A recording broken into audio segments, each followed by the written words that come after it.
सबसे पहले सबको मीडिया बंधु के सभी थोड़ा जोर से बोलिएगा सर। मेरा नमस्कार। किशन चौधरी की तरफ से हार्दिक स्वागत है।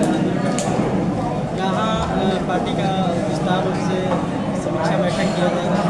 तो हम लोग 1 तारीख से लेकर 17 तारीख से लेकर 1 तारीख तक हम लोग वोट अधिकार यात्रा में चले हैं।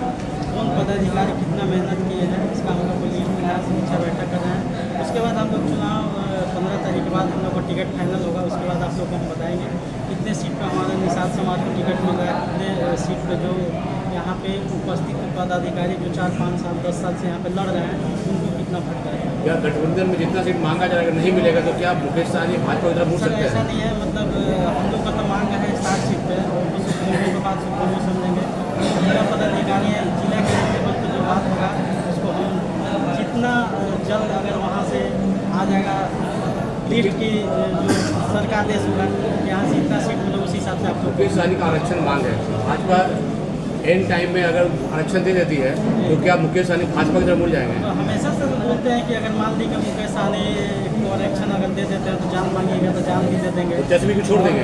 ऐसा है सबसे पहले यहाँ पे जो आरक्षण का अधिकार है हम लोग क्या तेजस्वी जी को साथ छोड़ देंगे? इसके बारे में तो सर सिर्फ लोगों आरक्षण मिलेगा तो भाजपा में जाएंगे छोड़ ही देंगे। देखिए ऐसा नहीं है सर, हमको कहने का मतलब हम लोग इसका तो सिद्धांत यही हुआ सर। अगर इसका मतलब ये अगर आरक्षण एंड टाइम में अगर दे देता है तो तेजस्वी जी के साथ छोड़ सकते हैं। ऐसा नहीं है एंड टाइम पे दे देगा तो पिछला बार भी आप देखते कि 4 को विधायक बीजेपी से मिला, 4 विधायक को हम सब भूल जाते हैं लोग। बिल्कुल नहीं सर, बिल्कुल खरीद लिया गया।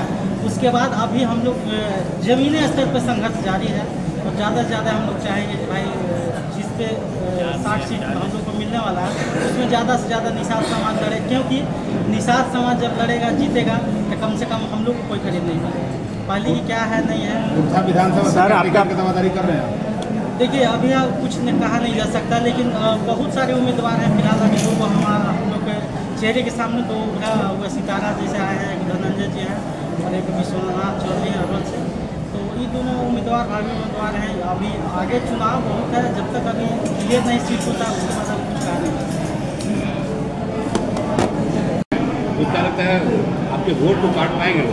देखिए आज आपको पता होगा आरजेडी यादव भाई की पार्टी है मानी जाती है, तो यादव भाई भी हर दल में है, लेकिन क्या कोई फर्क पड़ा? पप्पू यादव ने बहुत कुछ किया, लास्ट में सिलेंडर बोल गए तो गाड़ी से उतार दिया गया, फेंक दिया गया। नहीं फेंक नहीं दिया गया, फेंक दिया गया। ठीक है, उनका पैर फिसल गया था इसी कारण से हो गया। छुपाया फेंक दिया गया। वैसा रहता तो पप्पू यादव स्वाभिमानी वाले लोग हैं, किसी के सामने झुकने वाले लोग नहीं है। पप्पू यादव आज के निर्दलीय सांसद है, देश का मिसाल है। तो क्या लगता है कि पप्पू यादव को आगे तेजस्वी जी नहीं बढ़ने देना चाहते हैं क्या? क्योंकि किसी भी पार्टी कार्यक्रम में कुर्सी के बगल में बैठाते नहीं उनको। नहीं लगता है कि तेजस्वी को पप्पू यादव एक सांसद है, लेकिन तेजस्वी जी बिहार का लीडर है, इनके पास बिहार का करोड़ों वोट है, लेकिन पप्पू यादव के पास किसी 1-2-4 क्षेत्र में है। सबकी अपनी अपनी भूमिका है, जहाँ उनकी भूमिका उनको सम्मान दिया जाएगा। आपका पार्टी का मेन एजेंडा क्या है? हमारा पार्टी का पहला मुख्य एजेंडा है निषाद समाज को आरक्षण देना ही दिलाना ही हमारा लक्ष्य है, क्योंकि हमारे बंगाल में भी आरक्षण है और यूपी में खास करके बेल्लार को आरक्षण है, लेकिन इसी पूरी में जो हमारा बेटी रोटी का सबसे संबंध है, सिंधुनिया हो गए, मल्लाह हो गए, बीन हो गए, इनका आरक्षण नहीं है। तो सरकार कैसा चाल चल रही है? उत्तर प्रदेश में मझवार समाज भी हमारे ही लोग आते हैं, उनको एससी में की हुई है, लेकिन हम लोग को नहीं करिए। हम लोग को एक ही मांग है कि एक माँ का हम लोग 2 बेटा है और बिहार बंगाल एक समय एक ही था। अगर बंटवारा हुआ तो एक भाई बस गया वो पटी, अगर बंगाल में हम हैं बिहार में तो बंगाल का बेटा को आरक्षण सब सुविधा मिलेगा, हम लोग को क्यों नहीं मिलेगा? अरवल विधानसभा में अगर आप चुनाव लड़वाते हैं तो आप किनको टिकट का दावेदार बनाते हैं? देखिए टिकट की दावेदारी में हमारे बहुत सारे लोग हैं संपर्क में पार्टी के, सबकी इच्छा होती है पार्टी के लोगों को कि हम भी चुनाव मैदान में, लेकिन लड़ना तो किसी की को है, उसमें सुप्रीमो और हम सब मिल के डिसाइड कर लेंगे, समय आते हैं कौन लड़ेंगे चुनाव।